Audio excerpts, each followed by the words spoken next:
आज जिस वन में स्वामिनी आई है, उस वन की शोभा तो देखने योग्य है।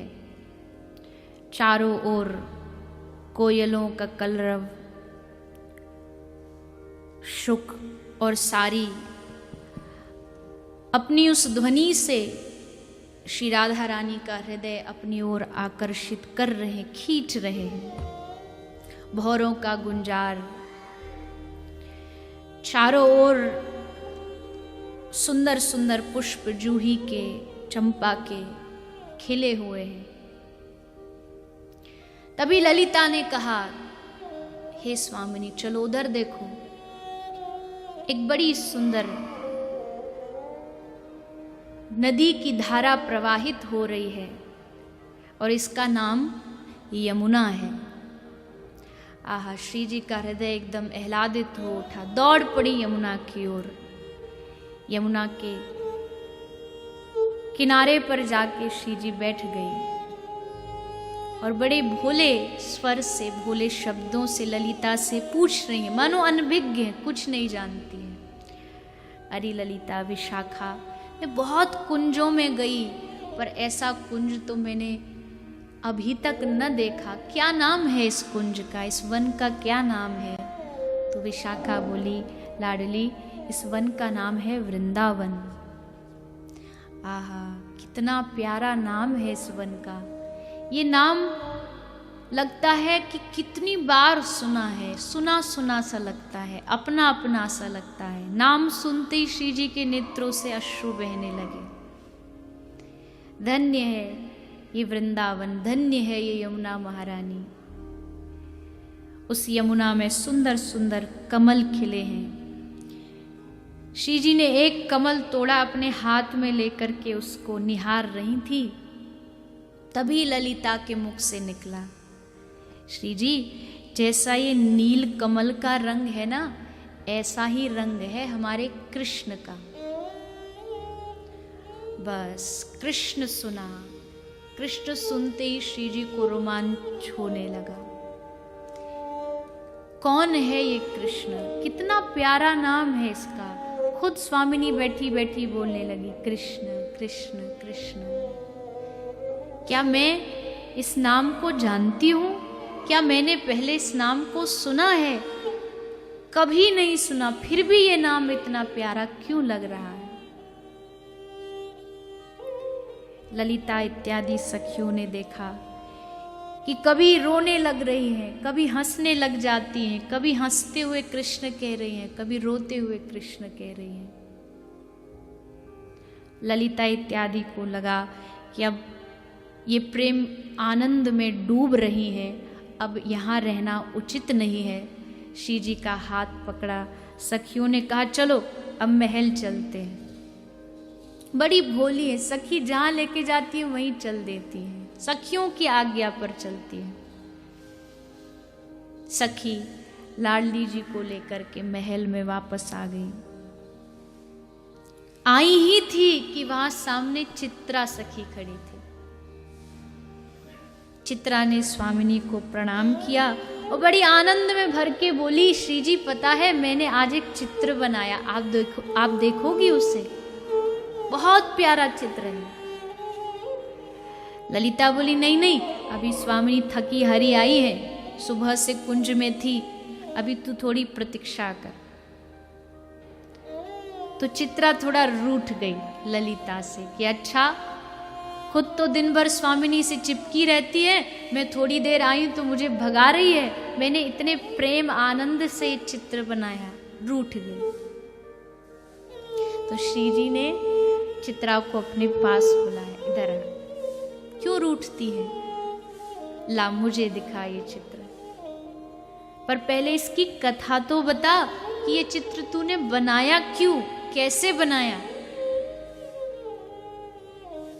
तब चित्रा कहती है, स्वामिनी, आज जब मैं सुबह महल आई तो वृषभानु जी ने कहा कि चल चित्रे, नंदगांव से नंदराय का बुलावा आया है, वहां किसी का चित्र बनाना है। तो स्वामिनी में तुरंत बाबा की आज्ञा मान करके अपने हाथ में सब चित्रकारी की वस्तु लेकर के पहुंच गई नंद राय के महल में। और जहां मैंने उस व्यक्ति को देखा जिसका चित्र बनाने मुझे बुलाया गया था, हे स्वामिनी मैं क्या बताऊं, मेरी नेत्रों से अश्रुधारा रुक नहीं रही थी। मैं बस निहारती जा रही थी, बनाती जा रही थी, निहारती जा रही थी, बनाती जा रही थी। वही चित्र मैं आपको दिखाने के लिए आई हूँ। ललिता बोली बस बस ज़्यादा कथा नहीं सुननी है, मैं जल्दी दिखा, स्वामिनी फिर आराम करेंगी। चित्रा ने वो चित्र लिया और लेकर के जैसे स्वामिनी के हाथ में दिया, उस मुखार बिंद को प्रथम बार श्री जी ने उस चित्र में देखा। देखते ही स्वामिनी मूर्छित होकर के गिर पड़ी। आहा, कौन है ये, इतना सौंदर्य जिसकी मुख आभा मुझे अपनी ओर खींच रही है।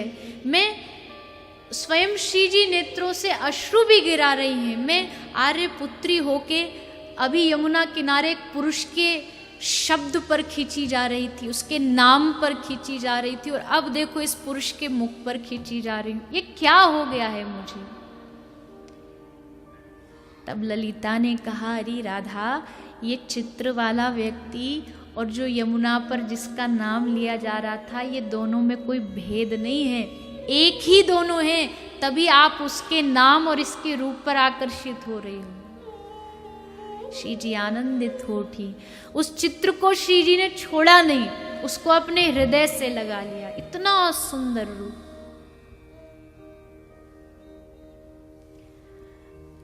अरे कौन सलोने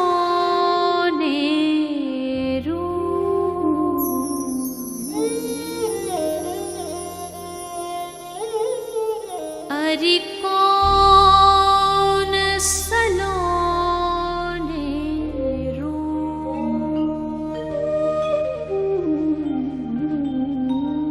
अरे कौन सलोने रूप,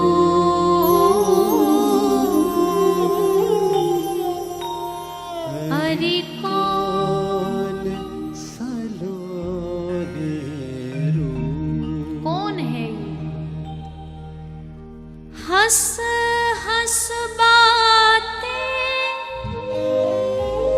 कहत सखीरी, हंस हंस गाते रहत सखीरी, हंस हंस बातें कहत सखीरी, हंस हंस बातें कहत सखीरी।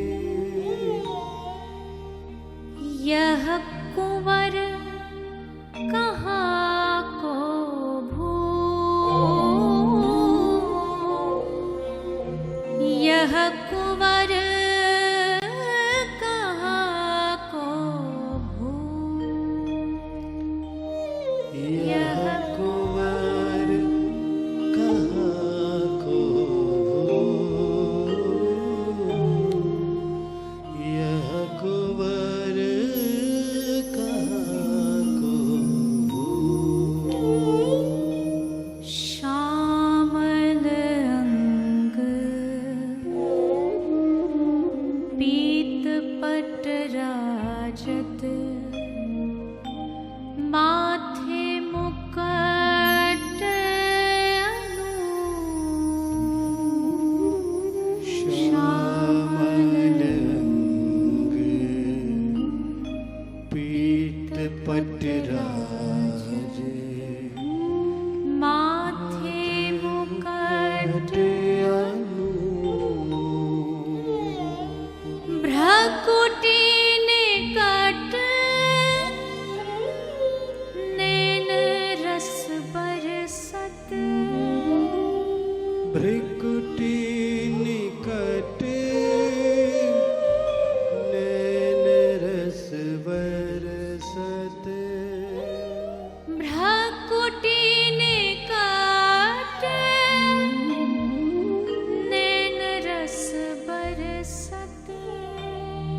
भ्रकुटी निकट नैन रस बरसत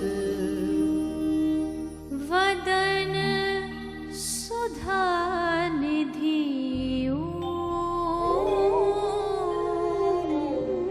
हरि वदन सुधा निधि वदन सुधा निधि हरि वदन सुधा निधि हरि कौन सलोने रो हरि कौन सलोने रो हरि कौन सलोने रो हरि कौन सलोने कौन है ये इतना प्यारा इतना सुंदर। श्री जी अब अपने हृदय को एकदम विचलित हो गई, रोक नहीं पा रही इस श्याम सुंदर की एक रूप छटा को देखने के लिए। और अब तो वो दिन आया, वो घड़ी, वो मुहूर्त, वो क्षण आया जब आज स्वामिनी अपने बरसाने से निकल करके नंदगांव की ओर जा रही थी। रास्ते में एक प्यारा सा सुंदर सा सरोवर, वहां पर श्याम सुंदर खड़े थे और स्वामिनी वहां पहुंची। वो चित्र तो हृदय में बैठा ही था, रात्रि को दिन में हर क्षण वही हृदय में बैठा था। कौन है ये, कहाँ रहता है। और जैसे ही श्री स्वामिनी आज पहुंची, सामने श्याम सुंदर खड़े थे। श्याम सुंदर को देख करके स्वामिनी एकदम अचंभित हो गई, स्वेद बिंदु झरने लगे। और इनकी दशा तो फिर भी संभाली जा सकती थी, पर उधर तो कुछ और ही हाल था। आज तो श्याम सुंदर अपनी दशा ही भूल गए। कौन हूं मैं, क्या नाम है मेरा, कुछ होश नहीं रहा। भाव में आकर के दोनों श्याम सुंदर और श्यामाजू एक दूसरे को निहारते रहे, मूर्छित हो गए निहारते निहारते। कहते हैं ना, शास्त्र कह रहे हैं सृष्टियां बदल जाती हैं, पर ये प्रेम की मूर्तियां आपस में एक दूसरे के दर्शन करते करते कभी अघाते नहीं है। इतना प्रेम भरा है, प्रेम का ही आकार है श्री कृष्ण और श्री राधा। थोड़ी देर बाद जब भान आया, मूर्छा दूर हुई, तब वार्तालाप हुई। श्याम सुंदर ने पूछा, कौन हो तुम? स्वामिनी जी चुपचाप खड़ी रही, कुछ नहीं बोली, शांत, भोली भाली है, समझ ही नहीं आ रहा क्या बोलूं। तो ठाकुर जी ने फिर कहा, तुम बोलती क्यों नहीं हो, बोलो ना, कौन हो तुम? तो श्री जी बड़ी संकोच में आके कहती हैं, मैं राधा हूं, मेरा नाम राधा है। श्याम सुंदर बोले, पहले तो तुमको कभी देखा नहीं, कुंज में सब सखियां आती हैं, तुम तो पहले कभी आई नहीं। मैं कम बाहर जाती हूँ, अपने महल में ही रहती हूँ, मैं बाहर कहीं नहीं जाती, आज बस आई हूँ। ठाकुर जी बोले, अच्छा मुझे जानती हो मैं कौन हूं? अच्छा, नाम तो तुमने सुन ही रखा होगा, पूरा ब्रज जानता है मुझे, तो सुन ही रखा होगा नाम तो तुमने।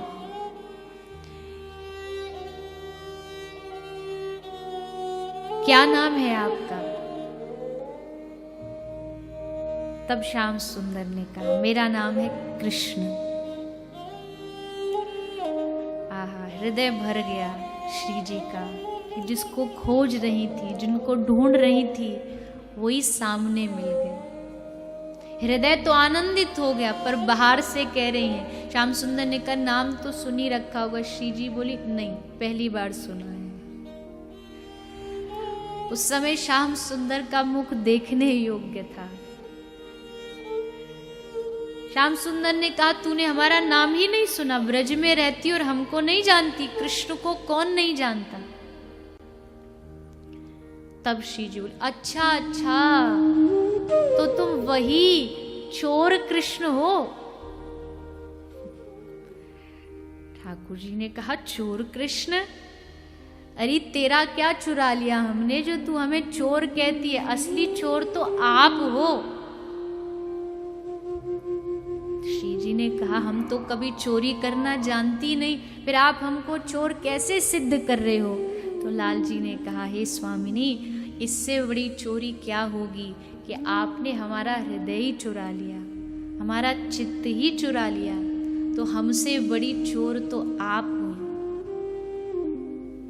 दोनों प्रिया प्रीतम परस्पर आपस में वार्ता कर ही रहे थे, तभी सखा मंडली की गोपियों की आवाज आई। दोनों विचलित हुए। सखियों ने कहा, चल राधा, सांझ हो गई, जल्दी घर चल। श्री जी का हाथ पकड़ा। उधर से ग्वाल वालों ने श्याम सुंदर का हाथ पकड़ा, उनको नंदगांव ले गए। श्री जी बरसाना आ गई। और आज जो दोनों की दशा है,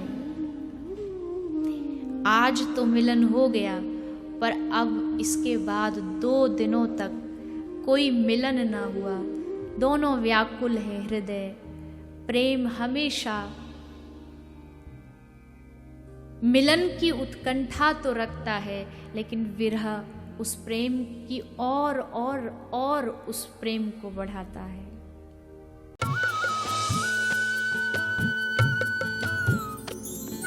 सर्वधर्म संगम, धर्म के सच्चे प्रहरी।